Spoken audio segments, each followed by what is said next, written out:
time for the 49ers Rush Podcast. We got Trent Williams, and I don't think it's close. I went through and I did a first and second team for each position just because I was curious. Nice. But we're going to be keeping a tally on all these. I had Joseph Noteboom as the runner-up at the left tackle. I did have Trent Williams. All right, so let's go. You want to go left or right? So let's go left guard. And I thought this was one of the worst positions in the division.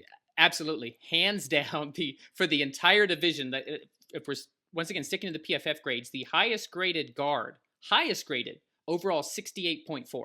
So for PFF grades, you really want to be like 75 to even be like league average. You're talking about the highest graded guard, who is David Edwards of the Rams, who I'm going to go ahead and pencil in at left guard just by default. David Edwards of the LA Rams, 68.4 overall grade. And it was that was your number one. You went number one? I went David Edwards at left guard, yeah. Right. There you go. I went Damian Lewis. His grade was bad, but 3. I feel like, and then I was like, all right, Justin Pugh, man, he's injured all the time. His play's descending. Like, it's just bad. Laken Tomlinson would have been the lock there, but he left. And so we'll see. Aaron Banks has a shot to jump in there, but there's no way you could put Aaron Banks in there now. You can't project that kind of thing. Correct. I think I saw in Banks that he had 5 offensive snaps last year or something like that. It was nothing. It was nothing. So, hey, it could be a completely different conversation next year. A lot of Niners fans are excited about some of the younger prospects you guys have along the line. But the guards were really just like, I guess I'm putting David Edwards in. So, yeah, not super excited about him at left guard, but no. I got Trent on all the way on the left. There you go. There you go. That makes up for some of the deficiencies. All right, let's go to the big man. Who's snapping the ball? So I have got my boy out of Florida State, Rodney Hudson. So here are let me give my fun facts, and then John, we can jump over and hear your pick at center. So Hudson is the only offensive lineman in the NFL with at least 150 pass blocking snaps to allow a pressure rate below 1% in 2021. Only offensive lineman, not just center. Across 456 snaps last year, he surrendered only 4 pressures, not sacks, 4 pressures, including just a single sack.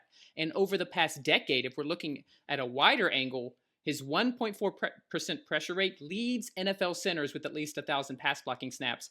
And he recorded almost 5,200 snaps and gave up only 71 total pressures and 11 sacks across the last 10 years. To me, that's a stalwart. He went to my alma mater, Florida State, but I think, to me, that was an easy pick for center. How about you?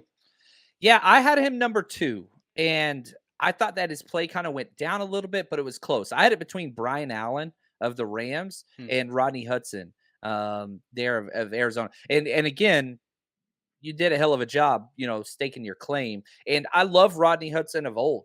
I think all pro center, you know what I mean? Like, he's been on that level. Speaking of teams, Raiders they got rid of him for pennies on the dollars too.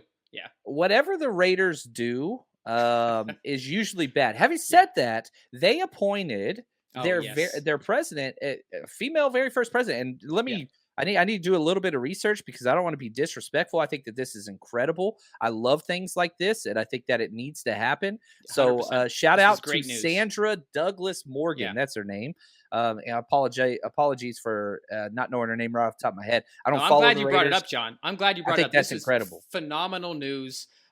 Hats off to the Raiders, who do a lot of things wrong, for actually doing something right in their organization today. So I'm glad that we brought that up. And I think it's sad that, they're under investigation for a very hostile work environment right now. We'll see where that goes. But, how much of this is, covering up whatever, I don't care. You celebrate victories, and this is a victory for everybody. So, hey, shout out to them. I hate the Raiders. I hope she does terrible, but I'm very happy from a football standpoint for moving forward. Yes. Yeah, that's a good thing. That's a good thing. 100% agree there. All right, moving forward for us, let's go right guard. Let's get through these guards quickly, because we already kind of talked about how bad this position was. You mentioned Justin Pugh. He's a little bit older, has some injury concerns, but once again, the pickings are slim at guard in the NFC West. So I'm going to go ahead and pencil Pugh in at right guard. 64.5 overall, which was number 2 behind Edwards as far as total PFF grade.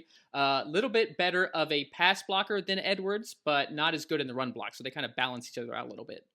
I'm not proud of this pick, John, but I didn't have anyone else to pick.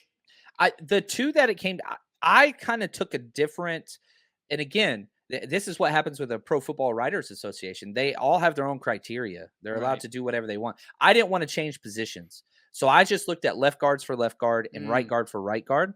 So the two that it came down, offensive guard, I'll put him where I need to. That's what they do. A lot of them do that. But for me, this more, I was like, you know what? Let's just keep it. Let's keep it simple. Mine was between Gabe Jackson of Seattle and Daniel Brunskill of the 49ers, neither which deserves this. I gave the nod to Gabe Jackson. I do like but Jackson, again, I don't like either one of them. I like Brunskill. Is he one of the best in the NFC West? No. But Shanahan loves him. If Shanahan was voting, he might vote Brunskill over Trent Williams. I don't know. Shanahan was voting, it'd just be 12 49ers. So let's be honest here. Yeah. And I would put this other Big Papa says, great symbol, but is she any good? I have no idea. I don't follow the front office personnel moves of the Raiders. I hate the Raiders. She ran some sort of gambling commission in Nevada, so she has leadership experience. I know that. But I mean, she's never been a president of a football team, so we'll find out. Yeah. But we're just celebrating the move. Whether she's any good at the job, we'll see. But good for the move. Trust me, there's lots of people that shouldn't be in any positions. So this I count as a positive. Yes. That's just me, though. So anyway, now let's go to right tackle, which there are a couple qualified candidates. But it's crazy how the interior offensive line for this division is straight trash. It's bad. It's really bad. Yeah, it is. And like I said, I'm glad that we're done with the guards. I don't want to give any more attention to the poor quality. Hopefully, Aaron Banks, hopefully the Niners are able to develop some of that interior talent so we can have a better conversation with regards to the guards next year, John. So at right tackle, I've got Rob Havenstein. So okay. Hey, Trent Williams, I guess we agreed on that too. So career high pass blocking grade last year at 77.5, but his strength is really in his run blocking. He's graded out in the 87th percentile of all qualifying tackles in zone run blocking grade in 2018, 2020, and 2021. So this is a stalwart. You want your right tackle to kind of be that bruiser, that guy that's going to lead your run blocking. But as I mentioned, had his best year as a pass blocker last year as well. So Havenstein was an easy choice for me on the right side. You know, one thing that I'm curious with the Rams, whenever I was breaking down their film, they left Whitworth by himself almost always at left tackle. And they almost always chipped to the right side or had a tight end on the right side. I'm curious what they're going to do because, Whitworth, he's done. He hung it up. I would have put him at right tackle for this and Trent Williams at left. Right. If he was still in the league, just throwing that out there. But will they adjust their protection scheme to help him out or to continue helping him out? Or do they leave him alone now and help out Note Boom on the other side?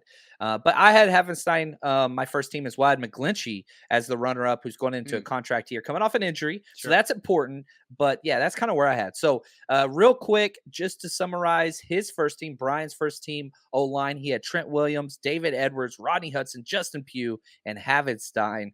So the Rams got 2, the Cardinals got 2, and the 49ers got 1. He had nobody in Seattle.